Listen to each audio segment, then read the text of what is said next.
구약성경 시편 30편에 있는 말씀, 페이지로는 822페이지에 있습니다. 구약성경 페이지 822페이지에 있습니다. 1절에서 6절에 있는 말씀까지만 같이 읽도록 하겠습니다. 1절에서 6절에 있는 말씀 같이 읽도록 하겠습니다. 여호와여, 내가 주를 높일 것은 주께서 나를 끌어내사 내 원수로 하여금 나로 말미암아 기뻐하지 못하게 하심이니이다. 여호와 내 하나님이여, 내가 주께 부르짖음에 나를 고치셨나이다. 여호와여, 주께서 내 영혼을 스올에서 끌어내어 나를 살리사 무덤으로 내려가지 아니하게 하셨나이다. 주의 성도들아, 여호와를 찬송하며 그의 거룩함을 기억하며 감사하라. 그의 노염은 잠깐이요 그의 은총은 평생이로다. 저녁에는 울음이 깃들지라도 아침에는 기쁨이 오리로다. 내가 형통할 때에 말하기를 영원히 흔들리지 아니하리라 하였도다. 아멘. 예.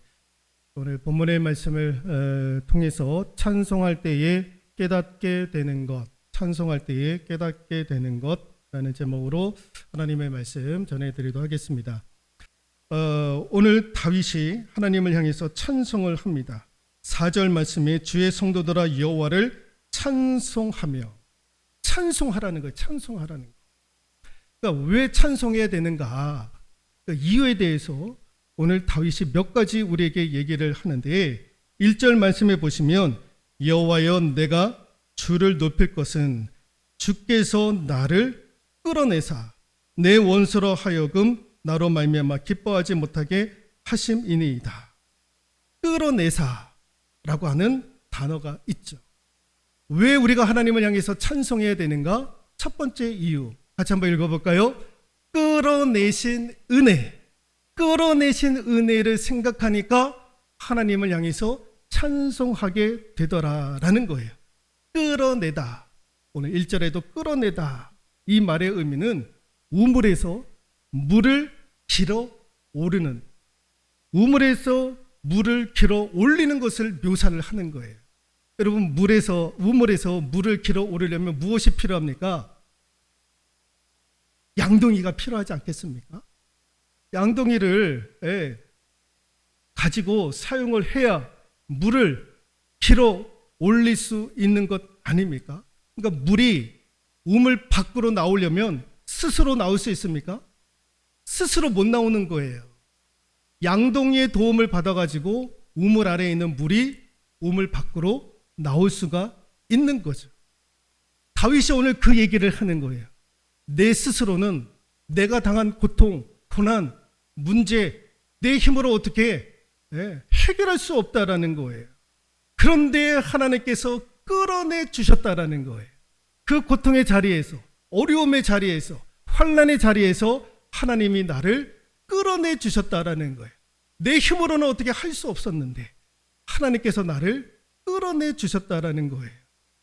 거기서 다윗이 이 찬송을 통해서 깨닫게 되었던 것 또 하나가 있습니다. 그것이 무엇이냐면은 끌어내 주신 은혜를 통해서 다윗이 깨달았던 것이 무엇이냐? 같이 한번 읽어볼까요? 문제는 내 자신의 교만에 있었다라는 것을 찬송을 통해서 깨달아 알게 되었던 거예요. 내 스스로 할 수 없는 문제에 대해서 하나님께서 끌어내 주신 은혜를 통해서 깨닫게 되었던 것이, 문제는 내 자신의 교만함에 있었구나.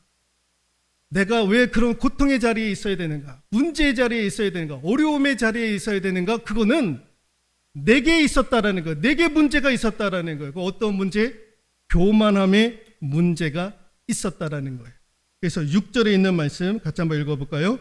내가 형통할 때에 말하기를 영원히 흔들리지 아니하리라 하였도다 라는 거예요. 다윗이 잘 될 때, 형통할 때, 복을 받았을 때에 나는 이것이 영원하리라. 하나님의 은혜고 하나님의 축복인데 마치 자기가 이룬 것처럼. 여러분, 다윗이 밧세바와 간음을 하지 않습니까? 밧세바와 간음을 했었을 때에 언제 어떤 상황에서 다윗이 밧세바와 간음을 했느냐? 전쟁에 나가면 다 이겼어요. 전쟁에 나갈 때마다 이긴 거예요. 그때 하나님 앞에 도움을 구하고 기도했을 때 하나님께서 은혜 주셔서 기도할 때 다 전쟁에 나가면 다 승리했던 거예요. 그 승리에 항상 도취되었던 사람이 누구냐? 다윗이었던 거예요. 잘 나갈 때, 형통할 때에 실수를 범하는 거예요. 죄를 범하는 거예요. 그런데 그 축복이 누구로부터 오는 거냐? 자신의 힘이 아니잖아요. 다윗이 지략가도 아니고 전략가도 아니고 어떻게 전쟁에 나가서 이길 수 있느냐라는 거예요. 목동 출신이. 군사학도 배우지도 않았던 사람이, 전쟁을 경험하지도 못했던 사람이 어떻게 전쟁에 나갈 때마다 그렇게 이기느냐라는 거예요. 그러니까 하나님의 도우심과 은혜죠. 그런데 문제는 그럴 때 우리가 뭘 생각을 하느냐? 아, 이게 하나님의 도우심과 은혜구나라는 걸 생각하지 않는다라는 거예요. 내가 잘해서, 내가 지혜가 있어서, 내가 하나님 앞에 도움을 구하니까 우리가 승리하는 것 아니냐? 내가 기도하니까, 내가 드러나는 그 순간에 다윗은요, 죄를 범했던 거예요. 이 정도면 나는 흔들림이 없을 거야 생각을 했던 거죠. 아, 이게 내 문제였구나. 이게 나의 교만함이었구나.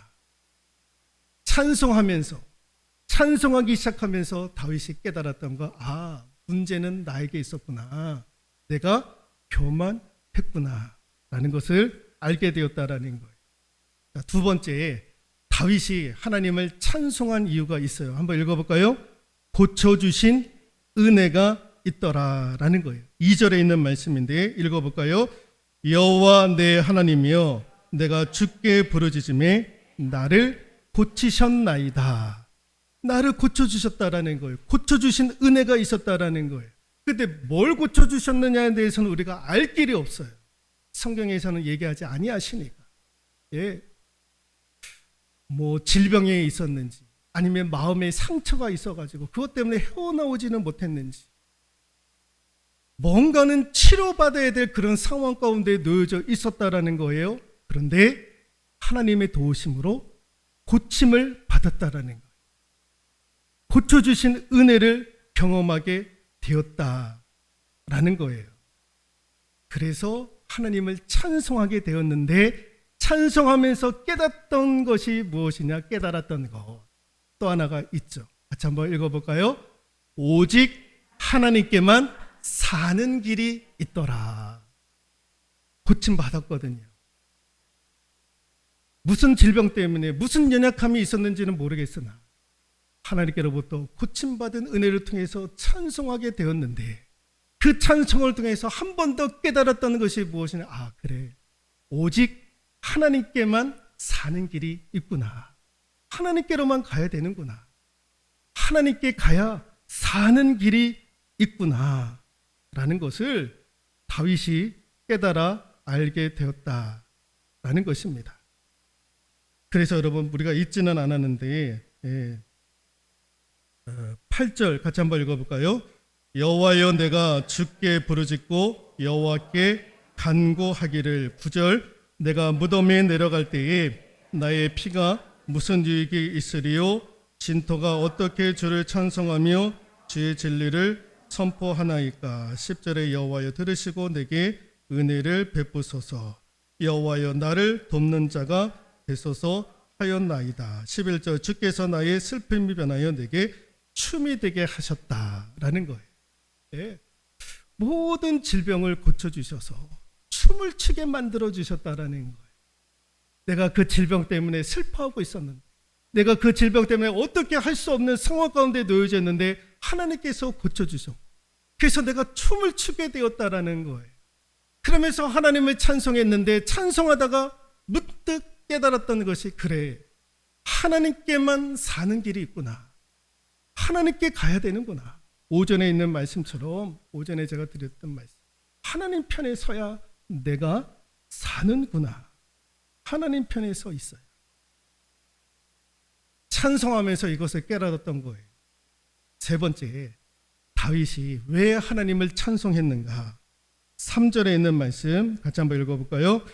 여호와여, 주께서 내 영혼을 스올에서 끌어내어 나를 살리사 무덤으로 내려가지 아니하게 하셨나이다. 살리사라고 하는 동사가 있습니다. 살리사, 살려주셨다라는 거예요. 살려주셨다.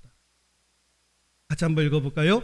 살려주신 은혜를 경험해서 하나님을 찬송하게 되었다라는 거예요. 찬송하게 되었다. 살려주셔서. 여러분은 3절에 여호와여, 주께서 내 영혼을 스올에서, 스올은 우리가 지옥을 얘기를 하는데, 스올은요 죽은 자가 머무는 장소, 그러니까 지옥이라고도 할 수도 있죠. 죽은 자가 머무는 장소. 그러니까 스올이라고 하는 단어는 이게 쉽게 얘기하면 하나님과의 관계가 단절된 곳, 하나님과의 관계가 단절되었던 어떤 계기들, 어떤 문제들, 네. 그런 것들을 통해서 하나님과의 관계가 단절이 된 거예요. 하나님과의 관계, 단절이. 그런데 하나님께서 살려주셨다라는 거예요. 그 단절된 관계를 하나님께서 회복시켜 주셨다라는 거예요. 그래서 하나님과의 관계가 단절될 뻔했는데, 여러분, 다윗은 사울 왕에 의해서 도피를 당하잖아요. 사울 왕에 의해서 죽임을 당하는 몇 번의 기회들이 있었단 말이에요. 그러면 도대체 이게 이해가 안 간단 말이죠. 왜 사울 왕이 나를 잡으려고 할까? 왜 사울 왕이 나를 죽이려고 저렇게 모든 수단과 방법을 다 가지고 왜 나를 죽이려고 할까? 이게 이해가 안 된단 말이에요. 여러분, 우리 삶의 자리 가운데 이해가 안 되는 문제들 때문에 내가 고통스러워할 때가 있는 거예요. 도대체 이해가 안 되는 문제들 때문에. 그래서 하나님 원망하고 하나님 불평하는 때가 있단 말이에요. 그러면서 그 관계가 깨지는, 단절이 되어지는 일들이 너무 많은 거예요. 여러분, 우리 교회도 장기 결석자들 중에 중직자들이 계세요. 중직자들. 이해가 안 돼요. 중직자들이 왜 안 나올까? 왜 안 나오실까? 왜 안 나올까? 이해가 안 되는 거예요. 근데 그들 나름대로의 문제가 있다라는 거예요. 그분들 나름대로의 문제가 있고 어려움이 있다라는 거예요. 그런데 제 편에서 보면 그게 이해가 안 되는 거예요. 이해가 안 돼요. 그러니까 안타까운 거죠. 목사 입장에서 보면 그 하나님과의 관계가, 그 신앙의 관계가, 그 믿음의 관계가 그게 단절이 되면 안 되는데 왜 그런 이유들 때문에 공연히 하나님과의 관계를 그렇게 끊어버릴까? 그 관계를 단절을 시킬까? 그 목사 입장에서 보면 그게 안타까운 거죠. 그런데 하나님이 원하시는 것은 무엇입니까? 우리가 그 관계를 끊어버리고 하나님께로 돌아오기를 하나님은 원하신다라는 거죠.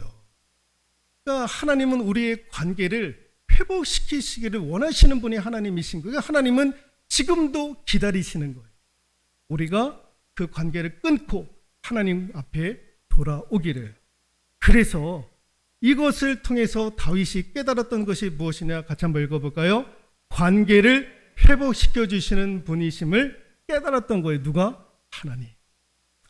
하나님은 다윗이 그렇게 이해하지 못할 문제를 만나서도 하나님은 기다리시는 거예요.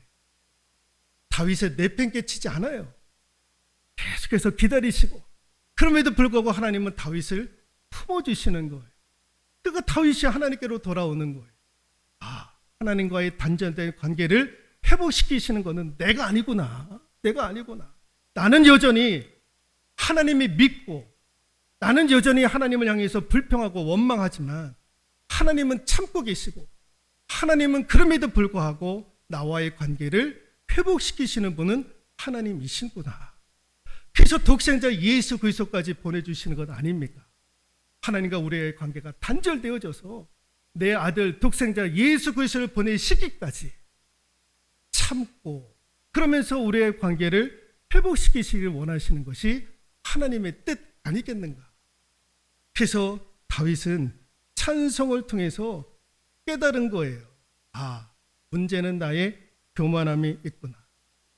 아, 그럼에도 불구하고 하나님께로만 가야 사는 길이 있구나. 혹여 하나님과의 관계가 단절이 됐을 때도 그것을 회복시키시는 분은 내가 아니고 하나님이시구나. 찬송을 통해서 다윗이 깨달았던 거예요. 우리도 찬송을 통해서 여러분들에게 하나님이 주시는 다양한 깨달음의 은혜가 있기를 주님의 이름으로 축원드리도록 하겠습니다.